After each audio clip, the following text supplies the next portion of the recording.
Hello everyone, Charles Watts here, the Arsenal correspondent at Goal, joining you on Monday, the start of another week. I hope you are well. It's the start of another week, of course, where Arsenal are top of the Premier League, 5 points clear again after that fantastic win at Craven Cottage yesterday.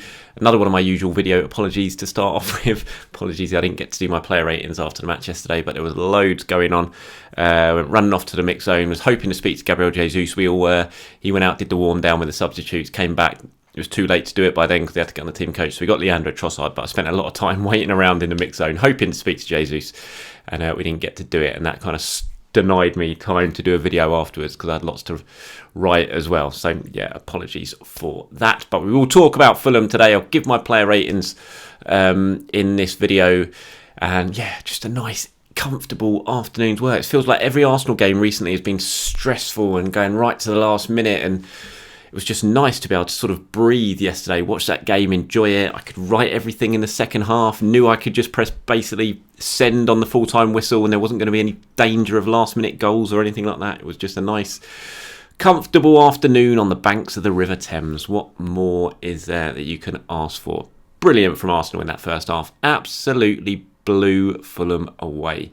There was any pressure, if they were feeling any pressure after what Manchester City done at Crystal Palace on Saturday night, they certainly didn't show it the way they started the game. If they were tired after the jaunt to Portugal on Thursday night, again, they didn't show it at all. They absolutely blew Fulham away. It was a fantastic 45 minutes. Fulham were pretty rubbish, to be honest, but I think they were rubbish because Arsenal made them look rubbish. There was so much intensity in that first half. Thomas Partey was absolutely monstrous in midfield. He just kept winning the ball back. Fulham couldn't get out. It was just the ball was being moved so quickly. Trossard, I mean, they couldn't get near, and it was just a fabulous performance. 3 goals for Arsenal. Could have been more. Should have been more. Such a shame Granit Xhaka didn't score that shot. Just seemed to have a bit of a brain freeze when he went through. He didn't know if he should take a touch, if he shoot first time. In the end, he kind of did neither, and the chance had gone. It would have been such a good goal. It was a real shame he didn't finish that off, but really fabulous performance from Arsenal. And we've got to talk about Leandro Trossard. A hat-trick of assists in that first half for Trossard. First player in the history of the Premier League to get a hat-trick of assists in the first half of a game away from home. Something I did tell him after the game when I chatted to him, which is an achievement in itself. It's a pretty niche stat, no doubt about it, but the fact no one else has done it shows that it's not easy, and he's done it, and it just kind of sums up how he's settled into life at Arsenal, how impressive he's looked. He was so good, I thought, on Sunday. Fulham just couldn't get near him. That ability to drift out wide, to drift into the central areas, they didn't know how to follow him or not. His ability to play with both feet caused him so many problems because it's like, which way do you send him? Do you go that way? Do you go that way? It doesn't really matter because he's so strong with both feet. You saw that with his play for the second goal when he kind of looked to cut in on the right, then he cut out onto his left, crossed it in for Gabby to score. And it was just a fabulous performance. It's just so reminiscent of Santi Cazorla almost when you watch him, and that low centre of gravity, the way he goes, either right foot, left foot. It's really hard not to think of Cazorla when he's playing like that. And just £26 million, what a bargain. It's so funny how football works, isn't it? We were all so excited about the possibility of Mudryk signing, and quite rightly, because he's such an exciting player. I'm not buying into all this, he's not good because he's sort of struggled initially on at Chelsea. I mean, that was always going to happen. It was a big move for him, coming over from Ukraine, never played in the Premier League before. It's always going to be a big move for him. Never going to just hit the ground running. That was clear. So I'm not buying into this, he's going to be rubbish for Chelsea. He's such an exciting player, Mudryk. But so we were all understandably excited about him joining. And then when he didn't join, it was disappointment. But the way that Arsenal just turned to Trossard, got it done, brought him in, £26 million, an absolute bargain. I mean, it's just already proven to be an absolute masterstroke by the club. He's got 5 assists, 1 goal in his first 9 Premier League games. I think only about sort of 5 of those have been starts. And he's just settled in so well. He looks like he's been an Arsenal player for years. And like I said, we spoke to him yesterday after the game, but this is what Mikel had to say. He said, when you talk about composure and finding the right pass and looking to the right player in the box when it's very blurry and other players would make rash decisions, he is the opposite. He created 3 goals.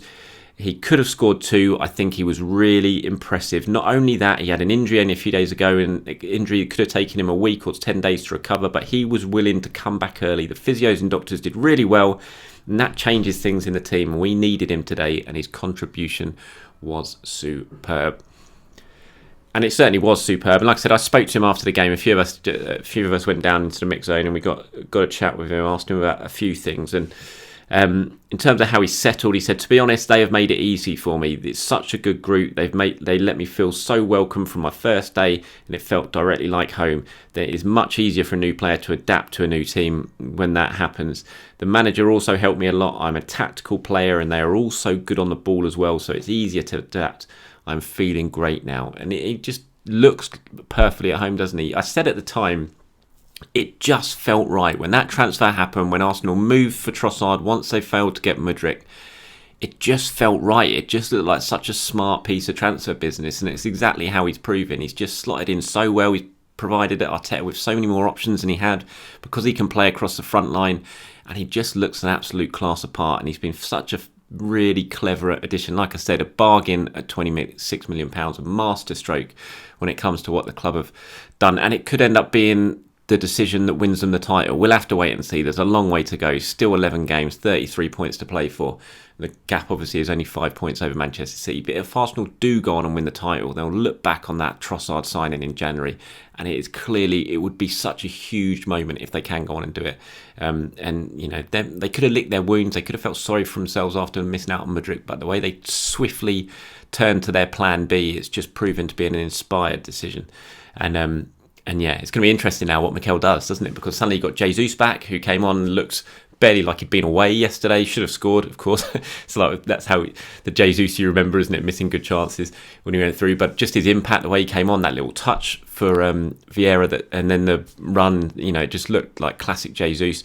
And Arteta now has got a big decision. It's like, what do you do? How many options you got? I mean, you know, Nketiah's still not even back yet. Suddenly you've got Martinelli, Saka, Trossard, Jesus. You've got to find space for three of them in your front line. Someone's going to have to miss out. Someone's going to be disappointed. Who is that going to be? And then you've got Nketiah to come back as well, and which hopefully will happen after the international break. And it's just lots of good options for Mikel, and that's what you want, especially at this time of the season when the games start coming, when there's the crucial running.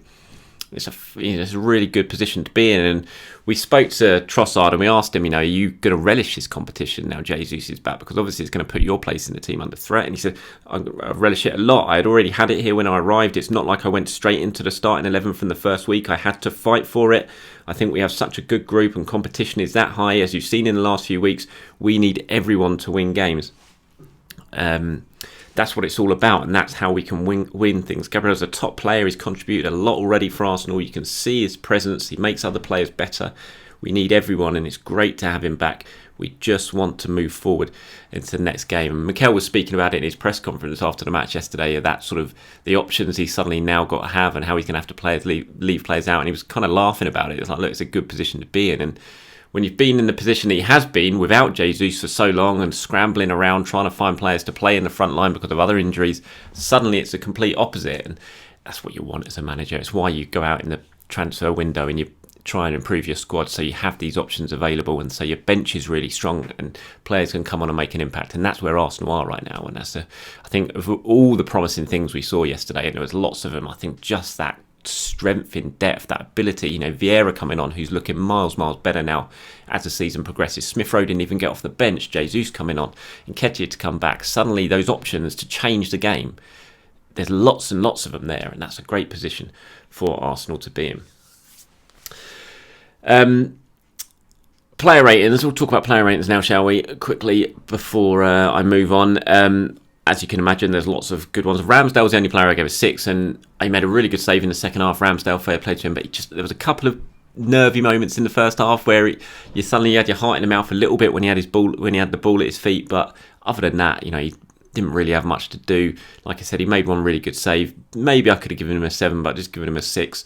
White, I gave a 7. Solid as always from Ben White. Saliba and Gabriel, I thought were fantastic. They didn't have that much to do defensively, but what they did do, they did really, really well. Under what Mitrovic does and how strong he is and how much of a handful he can be. I thought the two of them, especially Saliba, who was up against him for most of the game, handled him really, really well. They were calm. You look at Saliba's pass for the second goal when he kind of spread it out wide to Xhaka, and that started the move going forward to get the second goal. Brilliant from Saliba. Gabriel scored yet again. Just the two of them, fantastic centre-backs. That partnership is so good. It's so important. So gave the pair of those to I gave Zinchenko a 7. His movement caused Fulham all sorts of problems all day long. Zinchenko, another good performance from him. Thomas Partey, I thought, was exceptional, especially in the first half. A lot of that performance from Arsenal, I thought, in the first half was down to Partey in the way he played, because Fulham just could not get the ball past him. He kept winning it back. You look at, I think it was the third goal, wasn't it, when he just monstered someone. I think it was Lukic in midfield, won the ball back, got it moving forward, and Arsenal made it 3-0. And he did that all game long, but especially in the first half. I thought it was a fabulous performance from Thomas Partey. I gave him a 9. Xhaka I gave a 7. Odegaard I gave an 8. Really fair play to Odegaard. Great goal for the third goal. He was still feeling pretty under the weather, and he wanted to play. He wanted to, be the leader, be the captain, and he did that. And he stepped up and he delivered yet again. Now into double figures for league goals for the season, which is great. I think the one question mark over Odegaard was, did he score enough? Should he score more? Well, those questions have been answered this season. He's stepping up and he's scoring on a regular basis. He gets an 8. Saka I gave a 6, actually. I thought, again, Saka's he's gone off the boil maybe, and I'm probably going to take credit for that, because I basically brought him into my fantasy team, took Martinelli out. Martinelli scored 5 goals since. Saka's done nothing. As usual, the Charles Watts curse from FPL strikes again. So, he didn't think Saka was bad yesterday, but it just wasn't one of his better games. So I gave him a 6. Trossard I gave a 9. Brilliant. I've already spoken about him in this video. It's just fabulous performance from him. He get a 9. Martinelli, another goal for him. 5 in 5 now. Fair play. What a response he has given since losing his place ahead of that Aston Villa game last month. So I gave him an 8. Lots of substitutes came on. I gave him all 6s, I think, apart from Tomiyasu, who was right at the end, so I didn't give him a mark. But I thought Jesus looked bright, and that's such a positive to have Jesus back. Mikel spoke about that after the game, actually, about Jesus. Where is it? He said, it's a big boost. His first steps today, and we didn't know whether it was the right game for him. A few days ago, he told me that he was still missing something, and then yesterday he looked me in the eyes and told me I'm ready. Then today we had an opportunity to throw him on because it's the first step to give him the boost. He looked free and generated 2 big chances straight away, and it's great to have him back. Yeah, he should have scored, no doubt about it. I think we say that a lot with Jesus, so I think we obviously need to remember he's not the greatest of finisher, but it's not just about that. He provides so much more. As we saw with the chance he set up for Reece Nelson, I don't know why Reece didn't shoot. He chose not to shoot on his left foot, which is surprising considering he's just banged in a left foot winner from 20 yards the week earlier. But that was good from Jesus, and he just looked really bright. And that was the thing that really struck me when I went and watched him last week in training at London Colney. I was only watching him for like 15 minutes, but he just did not stop. He was all over the place. It didn't look like he'd been out for 3 months. And that was again what the sort of immediate impression of yesterday's game. He just looks ready already. He just hits the ground running. He was so disappointed he didn't score. When everyone left and everyone was celebrating with the away fans and then walking back to the tunnel, you could see Jesus, that chance was still playing on his mind. He had his shirt over his head and he was looking up at the heavens. He was so disappointed in himself that he didn't score. But it's just massive for Arsenal to have him back. We've waited such a long time. And I think the biggest thing, the most credit you can pay Arsenal is that when Jesus got injured before the World Cup, when his last game was that Wolves match before the World Cup, Arsenal went into the World Cup 5 points clear. He's come back, he's missed 12 league games, and Arsenal is still 5 points clear. They deserve so much credit for that. They really do, because I have to admit, I thought when Jesus got injured, that was it. I thought Arsenal's challenge would fall away a little bit. They just didn't have the players who would sort of be able to fill the void, and he'd been so transformative. I thought it was a real big blow, and I'm so happy that I've been proven wrong. And I think the players, the way they've shared the burden, they've shared the goals, they've all stepped up in moments when they've needed to. They deserve an awful lot of credit, and hopefully now he can come on in these final couple of months and be the difference maker, be the man who gets Arsenal over the line, and he certainly could do that because he's that good. So really good day, perfect Monday, and I'm sure you guys all enjoyed it as well. So that's it from me. Thank you very much for watching, everyone. Please do enjoy the start of your week. What we've got coming up this week, obviously, training on Wednesday, open training ahead of the Sporting Lisbon game. Arteta's press conference is in the afternoon. I'll be there for that, so keep your eyes peeled. As we head towards Thursday, I'll start building up to that big game against Sporting Lisbon at the Emirates. Have a very good day, everyone. I'll speak to you soon.